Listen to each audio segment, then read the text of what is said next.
Assalamualaikum. Today I'm going to explain the topic is ordinary integral of vectors. First हम ordinary integral vectors की बात करेंगे कि हमारे पास एक पोजीशन वेक्टर है। हमारे पास एक पोजीशन वेक्टर है जो कि एक सिंगल स्केलर u पे डिपेंड कर रहा है। R of u d of u i component j component and k component. Simple हम लोग क्या करेंगे कि if r of t is equal to 3t² minus t i component j component and k component हमारे पास given है। हमारे पास दो पार्ट्स हैं। ए पार्ट में हम सिंपल इंटीग्रेट करेंगे एंड सेकेंड पार्ट में हम लिमिट्स पुट करेंगे। ए पार्ट हमारा इनडेफिनाइट इंटीग्रल है एंड बी पार्ट हमारा डेफिनाइट इंटीग्रल है। हमने सिंपल इंटीग्रेशन की, जो हमारी इंटीग्रेशन हुई 3t² minus t i component j component and k component. लेकिन हम जब इंटीग्रेशन करेंगे तो हम क्या करते हैं कि हमारे पास जो टी की पावर 2 है वो 3 हो जाएगी। 3t³ upon 3 minus t² divide by 2 I component 2t। जब हम इंटीग्रेशन कर रहे हैं हमारे 2 के साथ टी कंपोनेंट ने सिंपल कांस्टेंट वैल्यू है, तो हमारे पास जब हम इंटीग्रेट करेंगे तो हमारे पास 2t माइनस 6 सॉरी यहाँ मिस्टेक होगी, यहाँ हम करेंगे t² डिवाइड बाई 2। जो चीज़ ये हमने अगले स्टेप में की है। माइनस 4t² डिवाइड बाई 2 होगा 2 × 2 ^ 4 माइनस 2t² के प्लस सी कांस्टेंट। हम इंटीग्रल में जब हम इंटीग्रेट करते हैं तो प्लस सी कांस्टेंट लगाते हैं। देन हम लोग लिमिट्स पुट करेंगे। बी पार्ट में हम जब लिमिट्स पुट करेंगे तो पहले हम फाइनल लिमिट्स पुट करेंगे, 4 लिमिट्स पुट करेंगे and -2 and then put initial limits. तो हमारे पास जो रिप्रेजेंटेशन आएगी वो ये आएगी 550i minus 32j minus 24k। अब हम कर लेते हैं सेकेंड एग्जाम्पल जिसमें हम एवेल्यूएट कर रहे हैं 2 to 3 हमारे पास लिमिट्स हैं। A dot derivative of a with respect to time d t. हमारा जो डी टी है इंटीग्रल का डी टी है। हमारे पास जो इनिशियल लिमिट्स है a of 2 i minus j plus 2k a 3 is equal to 4i minus 2j plus 3k। अब हम देख लेते हैं हम इसको इंटीग्रेट कैसे करेंगे। हमारे पास हमने इसको एवेल्यूएट करना था, हमने डी टी से डी टी को कैंसिल आउट किया तो हमारे पास ये हमारे पास a dot d a 2 to 3 हमारे पास। अब हम क्या करेंगे इंटीग्रेट करेंगे तो a² डिवाइड बाई 2 2 to 3 हमारे पास लिमिट्स हो गई। जब हमारे पास 2 to 3 लिमिट्स हो गई तो हमारे पास पहले हमने 3 की, जो हमारे पास 3 लिमिट्स की वैल्यू थी 4i माइनस 2j प्लस 3 के फुट की square minus 2i minus j plus 2k का स्क्वायर।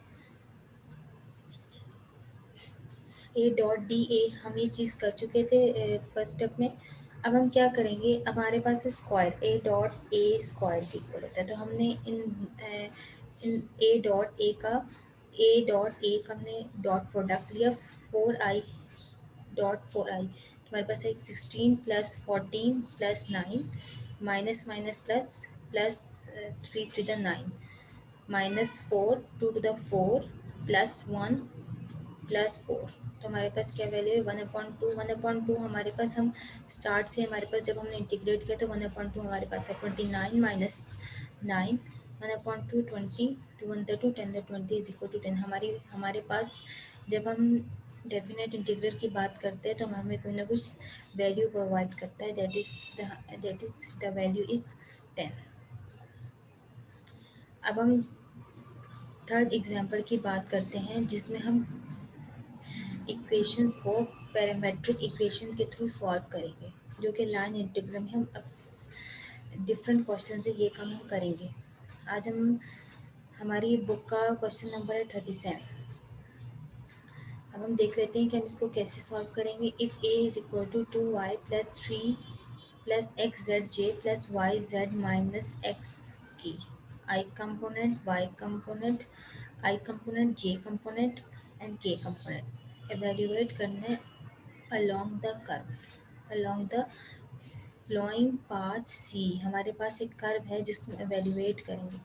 हमारे पास जो ए पार्ट हमें गिवन है वो x is equal to 2t² जो कि हमें पैरामीटराइज कर दिया गया है कि x इक्वल है 2t² के, y is equal to t के and z is equal to t³ जो हमें लिमिट्स भी गिवन कर दी from t is equal to 0 to t1। हम सबसे पहले क्या करेंगे, हमने पहले क्या किया कि ए डॉट डी आर, हमने ए हमारे पास जो वेक्टर था dot d r means r is called position vector हम पोजीशन वेक्टर को with respect to time integrate करेंगे तो d r upon d t से डी टी कैंसिल, तो हमारे पास क्या रहेगा ए डॉट डी आर। हमने जब डॉट प्रोडक्ट करा है तो हमारे पास ये वैल्यू है 2y plus 3 dx plus x z d y plus y z minus k d z. अब हम x d d x d y and d z की वैल्यूज़ फाइंड आउट करेंगे। जब हम डी एक्स को with respect to time derivate करेंगे तो हमारे पास आएगा 4t dt, dy is equal to d t, d z is equal to 3t² dt। इन वैल्यूज़ को हम पुट करेंगे d x d y and d z की किस रिप्लेस कर देंगे, d x d y and d z को replace कर देंगे इन वैल्यू से 4t dt 3t² dt। लेकिन हम x y and z values को भी रिप्लेस कर देंगे टी की वैल्यू से, बिकॉज हम इक्वेशंस को पैरामेट्रिक इक्वेशन के थ्रू सॉल्व कर रहे हैं। हमने जब इक्वेशन सॉल्व की तो टी की हमारे टी की वैल्यू क्या, एक्स की वैल्यू क्या थी 2t²,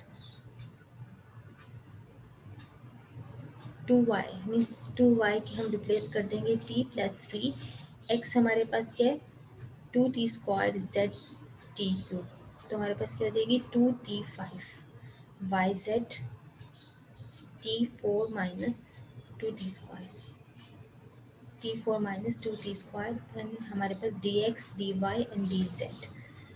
अब हम इनको सॉल्व कर लेते हैं। तो हमने जब सॉल्व किया तो हमारे पास ये वैल्यू आई 8t² plus 12t dt plus 2t5 dt 3t6 minus 6t4 dt। हमने इंटीग्रेशन के लिए हम इंटीग्रेशन में देख चुके हैं कि जब हम इंटीग्रेट करते हैं तो हम t की लिमिट में 1 ऐड करते हैं और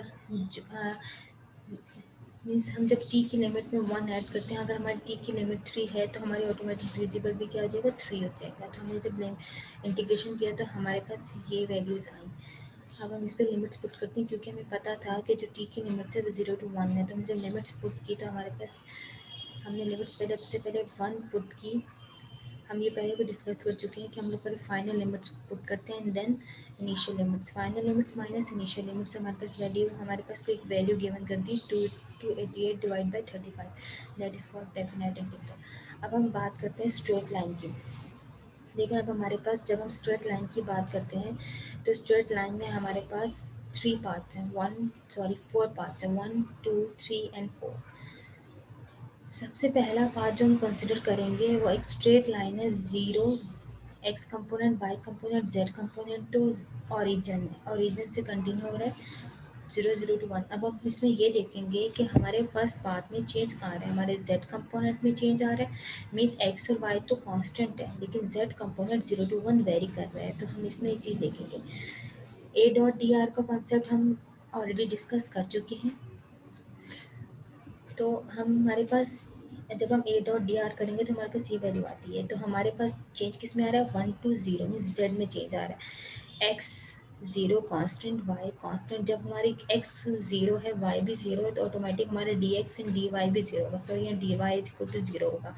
तो जेड 0 to 1 होगा, जेड वेरी कर रहे हैं फ्रॉम 0 to 1, z वेरी करें from 0 to 1, d x and d y 0 तो ऑटोमेटिक हमारे डी एक्स की टर्म एंड डी वाई की टर्म 0 हो जाएगी। अब हम इसमें जस्ट पुट करेंगे 0 to 1 में वैल्यू। पहले हम सबसे पहले इसको इंटीग्रेट करेंगे तो y z square divide by 2 minus x z 0 जब हम लिमिट्स पुट करेंगे तो हमारे पास वैल्यू आएगी 0, बिकॉज अगर हम वाई भी हमारा 0 है जेड भी 0 है, यहाँ हमारा एक्स 0 तो ऑटोमेटिक हमारी वैल्यू क्या आएगी 0।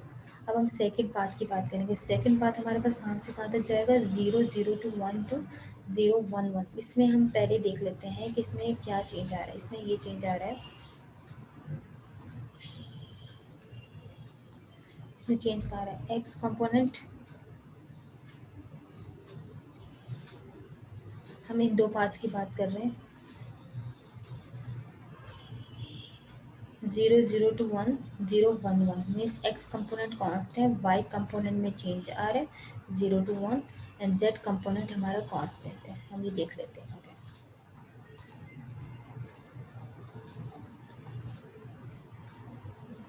हमने यहाँ पार्ट भी ड्रॉ कर लिए। हम इसमें किस में वेरी कर रहे हैं वाई कंपोनेंट में वेरी कर रहे हैं। हालांकि जेड एक्स हमारा कांस्टेंट है, वाई वेरी कर रहा है और जेड हमारा कांस्टेंट है। इन P2 to P3 y vary कर रहा है, x and z are constant. इन P3 एंड P4 में हमारे पास x वेरी कर रहा है, y एंड z कांस्टेंट है। हमने पाथ कौन सा लिया, P2 to P3। P2 to P3 में लिया तो हमारा x constant, dx 0, y vary कर रहा है, dz automatic is equal to 0 क्योंकि कांस्टेंट वैल्यूज है। तो हमारा dx एंड dz तो 0 हो जाएगा। तो हमारे पास क्या टर्म बचेगी, zx dy। zx dy हमारे पास रिटर्न होगी वैल्यूज। जब zx dy रिटर्न होगी तो हम इसका इंटीग्रेट करेंगे, तो with respect to y integrate करें तो y zx वैल्यूज पुट करेंगे तो ऑटोमेटिक वैल्यू क्या आ जाएगी, 0। That is called definite integral. अब हम बात करते हैं part P3 to P4। P3 to P4 में हमारा क्या वेरी कर रहा है, x वेरी कर रहा है।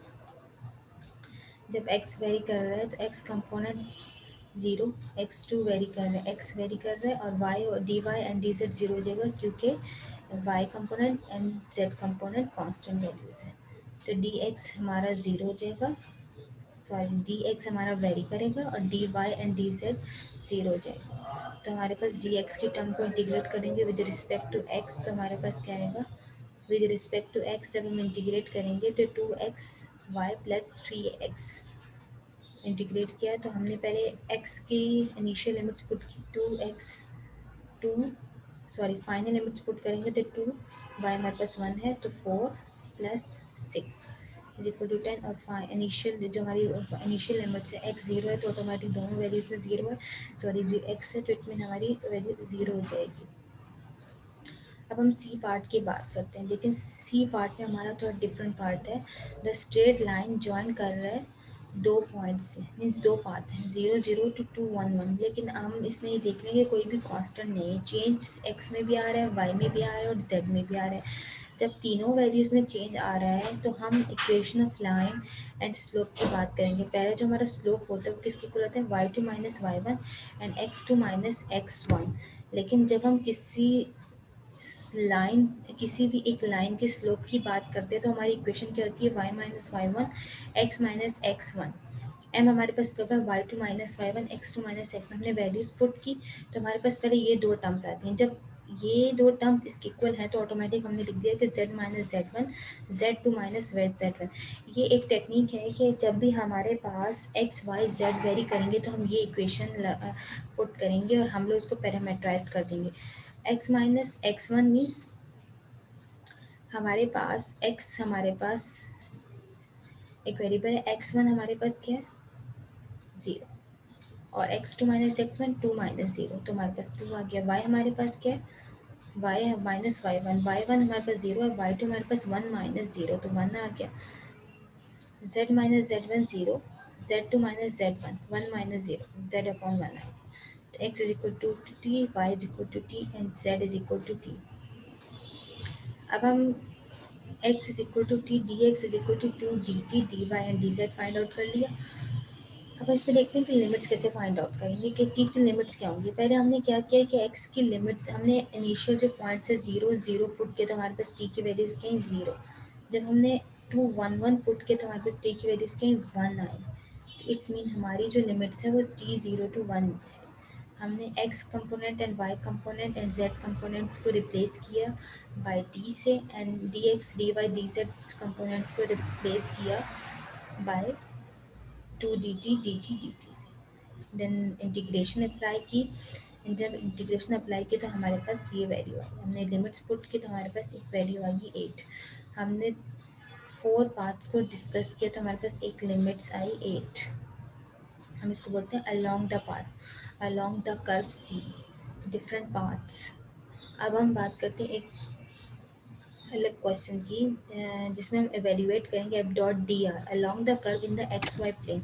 हमने पैरामीटराइजेशन देख ली। अब हम देख लेते हैं कि y इज इक्वल टू हमारे पास अगर कोई पैराबोला नहीं सॉरी हमारे पास अगर कोई प्लेन है जिसमें हमारे पास इक्वेशन है y is equal to x cube की, तो फ्रॉम 1 1 टू 2 8 हम इसको कैसे सॉल्व करेंगे।